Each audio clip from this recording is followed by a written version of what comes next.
வணக்கங்கள்.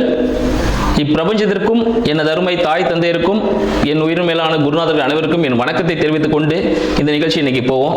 இன்னைக்கு உங்களெல்லாம் சந்திச்சு ரொம்ப நாள் ஆச்சு, சரிங்களா? ஸோ இப்போ அன்பர்கள் நிறைய பேர் நிறைய கேள்விகள் கேட்டிருக்கீங்க. இதில் நிறைய கொஸ்டின்ஸ் என்னன்னு பார்த்தீங்கன்னா, அடுத்து புரட்டாசி மாதம், சரிங்களா? இதில் முக்கியமாக பார்த்தீங்கன்னா நம்மளோட அன்பர்களுக்கு என்னோட நன்றியை தெரிவிச்சுக்கிறேன்.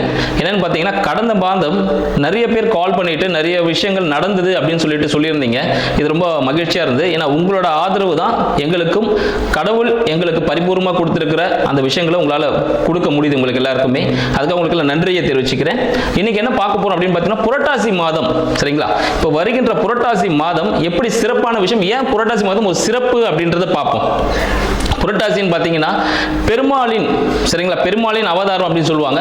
ஸோ பெருமாளுக்குரியவர் யாரும் பார்த்தீங்கன்னா புத பகவான் சொல்லுவாங்க. இந்த நவ கிரகத்தில் இந்த புத பகவான் பார்த்தீங்கன்னா பெருமாளுக்குரிய கிரகம் அப்படின்னு சொல்லுவோம். இந்த புத பகவானுக்குரிய வீடு பார்த்தீங்கன்னா கன்னி, சரிங்களா? அந்த கன்னி ராசியில் இந்த பிரபஞ்சம் இருக்கு பாருங்க, இந்த கிரகத்தின் அதிபதினு சொல்லுவாங்கல்ல சூரிய பகவான். ஸோ அவர் வந்து பார்த்தீங்கன்னா இந்த கன்னி ராசியில் சஞ்சரிக்கிற காலம் தான் வந்து பார்த்தீங்கன்னா புரட்டாசி மாதம். இது பார்த்தீங்கன்னா நம்ம தமிழ் மாதத்தில் 6வது மாதமாக வருது, சரிங்களா? இந்த கன்னி ராசின்னு எடுத்துக்கிட்டீங்கன்னா காலபுருஷ தத்துவத்தில் 6வது வீடாவும் வருது. அப்ப 6ன்னா என்னங்க, சரிங்களா? 6ன்னு பார்த்தீங்கன்னா சுக்கிரனுக்குரியவர் அப்படின்னு சொல்லலாம். 6ன்னு பார்க்கும்போது அடுத்தது 6ஆம் வீடுனா ருண ரோக சத்ரு அப்படின்னு சொல்லுவாங்க. ஸோ அதற்கான ஒரு வீடுன்னு சொல்லலாம். அந்த இடத்துல சூரிய பகவான் வராரு. அப்ப என்ன ஆகும்? இன்னொரு விஷயம், 6ன்னா எல்லாருமே ருண ரோக சத்ருவோட முடிச்சிருவாங்க. வெற்றிக்கான விடமும் 6 தான், சரிங்களா? ஸோ வெற்றி யாருக்கு கிடைக்கும்? யார் ஒருத்தர் பயிற்சி முயற்சி செய்யறாரு அவருக்கு தான் வெற்றி கிடைக்கும். அது 6ஆம் இடம். அந்த இடத்துல சூரிய பகவான் வர்றதுனால வெற்றிகள் நிறைய கிடைக்குங்க. எந்த முயற்சி எடுத்தினாலும் வெற்றி கிடைக்கும், சரிங்களா? சரி, ஓகே. இந்த நேரத்தில் எதுக்கு நம்ம பெருமாளை வணங்குறோம் அப்படின்னு பார்த்தோம்னா சில விஷயங்கள் இருக்கு. ஸோ பெருமாள் அப்படின்னு பார்க்கும்போது பார்த்தீங்கன்னா அவர் வந்து திருவோணம் நட்சத்திரம், சரிங்களா? திருவோணம் நட்சத்திரத்தில் புரட்டாசி மாதம் திருவோணம் நட்சத்திரத்தில் திருப்பதியில் இருக்கிற வெங்கடேச பெருமாள் இருக்க பாருங்க, அவர் வந்து எல்லாருக்கும் காட்சி அளித்த தினம் வந்து புரட்டாசி மாதத்தில் தான் இருக்கு. அடுத்து வேற என்ன விசேஷம் அப்படின்னு பார்த்தோம்னா, புரட்டாசி சனிக்கிழமை எதனால ஒரு எல்லாருமே வழிபடுறாங்க அப்படின்ற விஷயத்தை பார்த்தீங்கன்னா, புரட்டாசி சனிக்கிழமையில நம்மளோட சனீஸ்வர பகவான், சரிங்களா? இப்ப 7 சனி நிறைய பேர் போயிட்டு இருக்கோம், அஷ்டம சனி போயிட்டு இருக்கோம், எல்லாருமே பயந்துட்டு இருப்பாங்க. இவங்க எல்லாமே புரட்டாசி மாதம் சனிக்கிழமையில தான், சரிங்களா, சனீஸ்வர பகவான் சனிக்கிழமையில தான் பிறந்தார். அதனாலே புரட்டாசி சனிக்கிழமை மிகவும் பிரசித்தி பெற்று இருக்கு அப்படின்னு சொல்லலாம். 10 அவதாரங்கள், நம்ம பகவானோட 10 அவதாரம் என்னன்னு பார்த்தோம்னா, முதலாவதாக பார்த்தீங்கன்னா மச்ச அவதாரம். மச்ச அவதாரம் மீன், சரிங்களா? கடல்ல வாழக்கூடிய மீன் போல. நம்மளோட புராணங்கள் எப்பயுமே பார்த்தீங்கன்னா அறிவியலோட சம்பந்தப்பட்டு இருக்கணும், சரிங்களா? அறிவியல் ஒத்துக்கக்கூடியதா ஒரு விஷயமா இருக்கும், அறிவியல் ஏற்றுக்கக்கூடிய ஒரு விஷயமா இருந்தால் தான் எல்லாரும் உலக மக்களை ஏற்றுப்பாங்க. இதை தான் நம்மளோட பகவான் தெரிவிச்சிருக்காரு நம்மளுக்கு வந்து பார்த்தீங்கன்னா. மச்ச அவதாரம் மீன் வடிவில் எடுத்திருந்தார். 2வது அவதாரம் பார்த்தீங்கன்னா கூர்மா அவதாரம், சரிங்களா? கூர்மா அவதாரம் உங்களுக்கே தெரியும், சரிங்களா? நிலத்திலும் நீரிலும் வாழக்கூடியது அப்படின்னு சொல்லுவாங்க. ஸோ ஆமை வடிவில் எடுத்திருந்தார். 3வது வராகி அவதாரம், சரிங்களா? காட்டுல வாழக்கூடிய ஒரு மிருகமாக, நம்ம வளர்ச்சி பாருங்க எப்படி இருக்குன்ட்டு. அடுத்தது காட்டுல வர ஒரு மிருகமாக வளர்ந்திருக்கார். 4வது நரசிம்ம அவதாரம், எல்லாருக்குமே தெரிஞ்சது, எல்லாரும் வழிபட்டு இருக்கோம். நரசிம்ம அவதாரம் பிரகலாதனுக்காக எங்க ஒரு பக்தன் அவனுக்காக வந்து அவன் நம்மளுக்கு தவம் இருந்து நம்ம ஒரு பிறப்பை எடுத்து அவன் தவம் இருக்கிறதுனால நம்மளுடைய வணங்குறதுனால, சரிங்களா, ஒரு பக்தனுக்கு பகவான் வந்து அருள் பாலிக்கணும், சரிங்களா? அப்ப நம்ம என்ன பண்ற, நரசிம்மர் இன்கேஸ் நான் ஒரு குழந்தையா பிறந்து வந்து ஒரு மாநிலனா வந்து ஒரு வளர்ச்சி அடைந்த வாலிபனா இருந்து அவனுக்கு உதவுனா எங்க இத்தனை காலம் வீணாயிடுமோன்றதுக்காக உடனே தூண்ல இருந்து பிளந்துட்டு அந்த கணமே அவருக்கு வந்து உதவி செய்யறார். அப்போ பகவானுக்கு எவ்வளவு பெரிய மனசு பாருங்க. ஸோ இந்த அவதாரம் பார்த்தீங்கன்னா நரசிம்ம அவதாரம் 4வது அவதாரம். 5வது வாமன அவதாரம், அடுத்த பரிணாம வளர்ச்சி. நரசிம்மர் பார்த்தீங்கன்னா மனிதனும் மிருகமும் கலந்த ஒரு அவதாரமா இருந்தார். அடுத்தது வாமன அவதாரம் பார்த்தீங்கன்னா ஒரு குட்டையான ஒரு மனிதனா அவதரிக்கிறார், சரிங்களா? குட்டையான மனிதனா அவதரிச்சுட்டு தன்னோட காலடியாலே இந்த உலகத்தை அழகிறார். 3 அடியால உலகத்தை மொத்தமாக அளந்துட்டார், சரிங்களா? அடுத்தது பார்த்தீங்கன்னா பரசுராமர் அவதாரம் 6வது. அப்போ குட்டையான மனிதன் ஆயாச்சு, அப்புறம் சமைச்சு சாப்பிடணும், சரிங்களா? ஸோ விலங்குகள் வேட்டையாடுறது, ஸோ அது போல அவதாரங்கள் செஞ்சுட்டு இருந்தார். அடுத்தது பார்த்தீங்கன்னா 7வது அவதாரம் பார்த்தீங்கன்னா ராம அவதாரம். ராம அவதாரத்தில் என்ன பண்றார்? அடுத்து திருமணம் போகணும் பார்த்தீங்களா?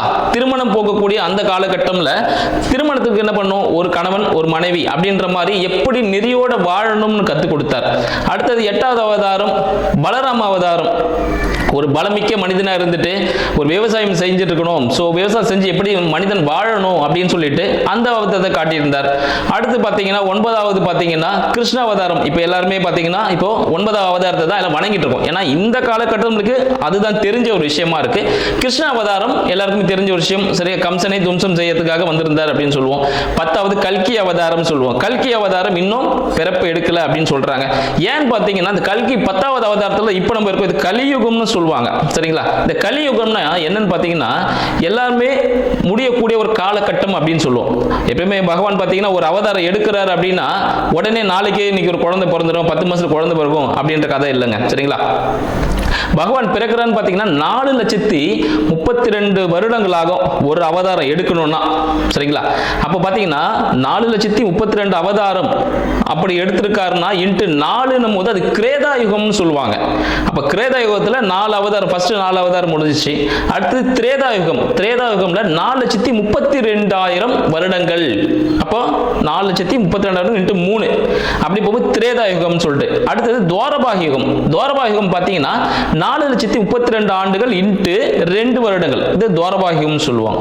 கடைசியா பார்த்தீங்கன்னா கலியுகம் 4,32 ஆண்டுகள். இப்போ நம்ம போயிட்டு இருக்கோம். இப்போ நம்ம 4,32 ஆண்டுகள்ல 5,125வது ஆண்டு தான் இருக்கும். பகவான் எப்போ அவதரிப்பார் தெரியுங்களா? இந்த 4,32 ஆண்டுகளை கடைசியில் இருக்க 27ஆம் ஆண்டு தான் பகவான் அவதரிப்பார். இப்போ நம்ம இந்த காலகட்டத்தில் இருக்கோம், அப்போ பகவான் இன்னும் அவதரிக்க போகிறார் அப்படின்னு சொல்லலாம். சரிங்களா, இப்போ இந்த கலியுகம்ல தான் நம்ம எல்லாருமே வாழ்ந்துட்டு இருக்கோம் அப்படின்னு சொல்லுவோம். இந்த கலியுக காலத்துல இப்ப ஏன் பகவான் பார்த்தீங்கன்னா புரட்டாசி மாதத்துல வணங்குறோம் அப்படின்னா, இந்த சூரிய பகவான் பார்த்தீங்கன்னா கன்னி ராசியில் இருக்கும் போது நீர்நிலைகளில் இருக்க கிருமிகள்லாம் பார்த்தீங்கன்னா கொஞ்சம் மாற்றம் அடையும் அப்படின்னு சொல்லலாம். அதாவது நீர் சுத்தமாகும்னு சொல்லலாம். இதனால நம்ம வீட்லயே எல்லா பொருட்களும் சமைச்சு சாப்பிடணும். சரிங்களா, இந்த விஷயங்கள். மேலும் இந்த புரட்டாசி மாதத்துல பார்த்தீங்கன்னா சனீஸ்வர பகவான் இந்த சனிக்கிழமையில நம்ம பெருமாளை வணங்குறதுனால சனீஸ்வரனால வரக்கூடிய அனைத்து துன்பங்களும் நீங்கக்கூடியது. சரிங்களா, அந்த விஷயங்கள்லாம் இருக்கு. சரிங்க, இந்த புரட்டாசி மாதம் அப்படின்னு பார்த்தா நம்ம தழு போடுறது அப்படின்னு சொல்லுவோம். சரிங்களா, பகவானுக்கு படையல் வைக்கிறது. ஏன் இந்த சனிக்கிழமையில தான் பண்றோம்? சனிக்கிழமை ஏன் அந்த 3வது வாரம் தான் பண்றோம் அப்படின்னு சில விஷயங்களும் இருக்கு. ஏன்னா நம்ம ஒரு ஊருக்கு போனோம்னா அந்த பஸ் ஸ்டாம்புக்கு போனாதான் அந்த பஸ்ல இருந்து ஏறி அந்த ஊருக்கு போக முடியும். நம்ம இப்போ கன்னியாகுமரி போறதுக்கு நம்ம காஷ்மீர்ல போய் உட்காந்துட்டு வேற ஏதோ பஸ் பிடிச்சி பஞ்சாப் வழியா போயிட்டு எப்படி சுத்திட்டு போறதுக்கும் போகலாம். பட் அதுக்கான காலக்கெடு முடிஞ்சிடும். நம்ம எந்த காரியமா போறோமோ அந்த செயல் முடிஞ்சிடும். அதனால நேரத்துக்கு போகணுன்றதுக்காக இப்போ ஒவ்வொருத்தருக்கும் முதல் வாரம் அப்படின்னு எடுத்துக்கு பார்த்தீங்கன்னா முதல் வாரம் தேவர்களுக்காக நம்ம பகவான் பார்த்தீங்கன்னா கொடுத்துருக்காரு முதல் வாரத்தில். ஏன்னா ஒரு ஸ்டெப் படி ஸ்டெப் தான் வரணும் சீனியாரிட்டி படியா. ஸோ அப்படி பார்த்தீங்கன்னா முதல் வாரம் தேவர்களுக்காக கொடுத்துருக்கிறார். தேவர்கள் முதல் சனிக்கிழமையில பகவானுக்கு அவர் பிரம்மோற்சவம். சரிங்களா, திருப்பதி பார்த்தீங்கன்னா பிரம்மோற்சவம் நடக்கும் இந்த காலகட்டத்தில். இப்போ பார்த்தீங்கன்னா பிரம்மனே பெருமாளுக்கு உற்சவம் பண்ணி அவரோட விஸ்வரூப தரிசனம் பார்ப்பாராம். சரிங்களா, அதனால பிரம்மோற்சவம் எப்போ நடக்கும் பார்த்தீங்கன்னா முதல் வாரம். சரிங்களா, அப்போ ஸ்டார்ட் ஆயிடும். 2ஆம் வாரம் யாருக்கு அப்படின்னு பார்த்தீங்கன்னா தேவர்களுக்கு. சரிங்களா, அடுத்து கீழே இருக்க தேவர்களுக்கு 2ஆம் வாரம் கொடுத்துருக்காங்க. 3ஆம் வாரம் நம்மளால மனிதர்களுக்காக, 4ஆம் வாரம் நம்மளுக்கு அடுத்த நிலையில் இருக்கிற ஜீவராசிகளுக்காக அப்படின்னு சொல்லுவோம். சரிங்களா, இப்போ இந்த விஷயங்கள்லாம் போயிட்டு இருக்கும்போது என்ன ஆகுது பார்த்தீங்கன்னா இந்த 3வது வாரம் மிக சிறப்பானதாக மனிதர்கள் ஆகிய நம்ம பகவானை வீட்டுக்கு அழைக்கும் போது நிறைய விஷயங்கள் பண்றோம். அந்த காலத்துலலாம் பார்த்தீங்கன்னா அந்த காலம்ல ஒரு 20 வருஷத்துக்கு முன்னாடி அப்படின்னு பார்த்தோம்னா சின்ன குழந்தைகளுக்கு பகவான் மாதிரி வேஷம் போட்டு கையில் ஒரு பாத்திரத்தை கொடுத்து வீடுகளில் அரிசியை பிக்ஷையாக வாங்கி, சரிங்களா, அதில் பொங்கல் எல்லாம் செஞ்சு பகவானுக்கு படைச்சிட்டு அந்த ஒரு பழக்கம்லாம் இருந்துச்சு. இப்போ நிறைய விஷயங்கள் எல்லாம் மாறுறதுனால எல்லாருமே அந்த விஷயத்தை மாறிக்கிட்டோம், எல்லாருமே அப்டேட் பண்ணிக்கிட்டோம். பட் இதெல்லாம் பழங்காலமாக தொடர்றதுனால நம்ம குழந்தைகளுக்கு நம்ம பெரியவங்க மூலியமா அதை சொல்லிக் கொடுக்க வேண்டியது நம்மளோட ஒரு கடமைங்க. இல்லைன்னா நிறைய விஷயங்கள் மறைஞ்சிரும். சரிங்களா, அந்த விஷயங்கள்லாம் இருக்கு. இப்போ 3வது வாரம் நம்ம எல்லாருமே பகவானை தரிசிக்க போறோம். பகவானை ஆக்சுவலி எல்லா வாரமும் நம்ம பகவானை கும்பிடுவோம். பட் 3ஆம் வாரம் செய்யும்போது இன்னும் சிறப்பான விஷயங்கள் நம்மளுக்கு கிடைக்கும். அன்னைக்கு என்னெல்லாம் செய்யலாம்? அன்னைக்கு மறக்காம புளியோதரை, சக்கரை பொங்கல், பால் பாயாசம். சரிங்களா, இது 3ம் முக்கியமான விஷயம். அடுத்து மெதுவடை கண்டிப்பா செய்யுங்க. அதில் வெங்காயம் சேர்க்கக்கூடாது, ஆனியன் சேர்க்காம நீங்க அந்த விஷயத்தை பண்ணுங்க. சரி, எப்போ நீங்க பகவானை வணங்கலாம் அப்படின்னு பார்த்தீங்கன்னா 3ஆம் வாரம் சனிக்கிழமை காலையில 10:50 11:30. சரிங்களா, இல்லை நிறைய பேர் சொல்லுவாங்க, ஐயா நான் வந்து அசதியாக தூங்கிட்டேன், இல்லை எனக்கு நான் வந்து பேஷண்ட் வாட்டவர் நான் மெடிசன் போட்டுட்ருக்கேன் அப்படின்னா ஒன்றும் பிரச்சனை இல்லைங்க. ஒரு 12:30 மணிலேருந்து 1:30 மணிக்குள்ள சரிங்களா பகவானை நீங்கள் வழிபடலாம். பகவானை வழிபட்டு முடிச்சுட்டு சரிங்களா பெரியோர் காலில் விழுந்து ஆசீர்வாதம் வாங்கணும். அதே போல் அங்கே வச்ச பிரசாதம் எல்லாமே பார்த்தீங்கன்னா நம்ம சாப்பிட்டு முடிச்சுட்டு மற்றவங்களுக்கு அதை கொடுத்து அதை காலி பண்ணு, வேஸ்ட் ஆக்கி குப்பையில் எதுவும் போட வேண்டாம் சரிங்களா. இந்த விஷயத்தை கொஞ்சம் கரெக்டாக ஃபாலோ பண்ணோம்னா நமக்கு நிறைய விஷயங்கள் நடந்திருக்கும். இப்போ நீங்கள் எல்லாமே தெரிஞ்சிட்டு இருப்பீங்க இந்த பகவான் பார்த்தீங்கன்னா எதனால புரட்டாசி மாதத்துக்கு இவ்வளவு சிறப்பு இருக்கு அப்படின்னு சொல்லிட்டு எல்லாருக்கும் தெரிஞ்சிருக்கும். இப்போ உங்களோட ராசி பலன்களை பார்ப்போம். ஒவ்வொருத்தருக்கும் புரட்டாசி மாதம் என்ன விதமான ராசிகளை பலன்களை அளிக்க போகிறது அப்படின்ற விஷயத்தை நம்ம பார்க்கலாம். சுவாதி நட்சத்திர அன்பர்கள், சுவாதி நட்சத்திர அன்பர்களுக்கு இந்த புரட்டாசி மாதம் எப்படி இருக்க போகுதுன்னு பார்த்தீங்கன்னா மனதிற்கு பிடித்த நிகழ்ச்சிகள் எல்லாமே நடக்க போகுதுங்க சரிங்களா. நீங்கள் நினைச்சது சக்சஸ் ஆகக்கூடிய ஒரு வாய்ப்பு. நீங்கள் நினைச்சு இந்த விஷயம் செய்யணும்னு சொன்னீங்கன்னா பல பேர் உதவிக்கு ஓடி வருவாங்க அந்த விஷயத்தை உங்களுக்கு செஞ்சு கொடுக்கறதுக்கு. அதுபோல் ஒரு அனுகூலமான மாதமாக இந்த புரட்டாசி மாதம் சுவாதி நட்சத்திரக்காரர்களுக்கு இருக்குதுன்னு சொல்லலாம். மனசுல பல்வேறு சிந்தனைகள் ஓடிக்கிட்டே இருக்கும். இதை செய்யலாமா, அதை செய்யலாமா, அப்படி பண்ணா ப்ராஃபிட் வருமா, இதை பண்ணா வேலை கிடைக்குமா, இதை படிச்சா வேலை கிடைக்குமா அப்படின்னு சொல்லிட்டு, இல்லை திருமணத்திற்காக காத்துட்டு இருந்தாலும் திருமணத்துக்கு தேடி வரன் அமையக்கூடிய ஒரு வாய்ப்பு இந்த புரட்டாசி மாதத்தில் உங்களுக்கு காத்திருக்குன்னு சொல்லலாம். மேலும் உங்களோட சரிங்களா மூத்தவர் அண்ணன் தம்பி யாரா இருக்காங்க, இல்லை தம்பி இருக்க மாட்டாங்க, அண்ணன் இல்லை அக்கா சரிங்களா முதியோர்கள். ஸோ அவங்க பார்த்தீங்கன்னா உங்களுக்கு ஒரு செலவுகள், சுப செலவுகள் அவங்களுக்கு நீங்கள் செய்யக்கூடிய ஒரு அமைப்பு இருக்கு. அவங்க வீட்டில் ஒரு விசேஷம் நடக்கிறதா இருக்கலாம், நீங்கள் அதுக்கு உங்களோட பங்கு கொடுக்க வேண்டியிருக்கும். அதை கரெக்டாக கொடுத்து செஞ்சிருங்க. அவங்களுக்கு உதவிகள் செய்வதன் மூலமாக உங்கள் வாழ்வில் முன்னேற்றம் காணக்கூடிய ஒரு அமைப்பு இந்த புரட்டாசி மாதத்தில் இருக்குதுங்க சரிங்களா. ஸோ அந்த விஷயங்கள் டாக்குமெண்ட்லாம் கரெக்டாக வச்சுக்கோங்க சரிங்களா. டாக்குமெண்ட் மிஸ் ஆக சான்சஸ் உண்டு, டாக்குமெண்ட் தொலைவதற்கான வாய்ப்புகள் உண்டு. அதனால டாக்குமெண்டேஷன் எங்க போனாலும் கரெக்டா ஃபாலோ பண்ணிக்கங்க சரிங்களா. அடுத்ததா பாத்தீங்கன்னா சுவாதி நட்சத்திர அன்பர்களுக்கு மனப்பக்குவம் இந்த காலகட்டத்தில் கிடைக்கும் அப்படின்ற ஒரு நல்ல விஷயத்தை தெரிவிச்சுக்கிறோம். புதிய முயற்சிகளை கொஞ்சம் தவிர்த்துருங்க. புதிய முயற்சிகள் மூலமாக என்ன ஆகும் பார்த்தீங்கன்னா பணம் தங்கம் சம்பந்தப்பட்ட புதிய முயற்சிகளில் ஈடுபட வேண்டாம். புதுசாக வாங்குறேன்னா வாங்குங்க, கடன் யாருக்கும் கொடுக்காதீங்க. கடன் வாங்காதீங்க, அது இன்னும் பெருசாக போயிடும் சரிங்களா. பணம் வாங்காதீங்க, கடனா வாங்காதீங்க, தங்கமும் கடனா வாங்காதீங்க. அது தொலைக்கூடிய ஒரு அமைப்பில் இருக்கிறதுனால அது நம்மளுக்கு வேண்டாம். ஸோ புதிய தங்கம் நீங்க வாங்கிக்கலாம் சரிங்களா. உங்களோட மறைமுக வருமானம் கிடைக்கும். அதுல புதியதாக தங்கம் நீங்க சேமிக்கக்கூடிய ஒரு அமைப்பு உண்டு. உங்கள் குழந்தைகளுக்கு ஆடை ஆபரணங்கள் கிடைக்கக்கூடிய அமைப்பும் உண்டு அப்படின்னு சொல்லலாம்.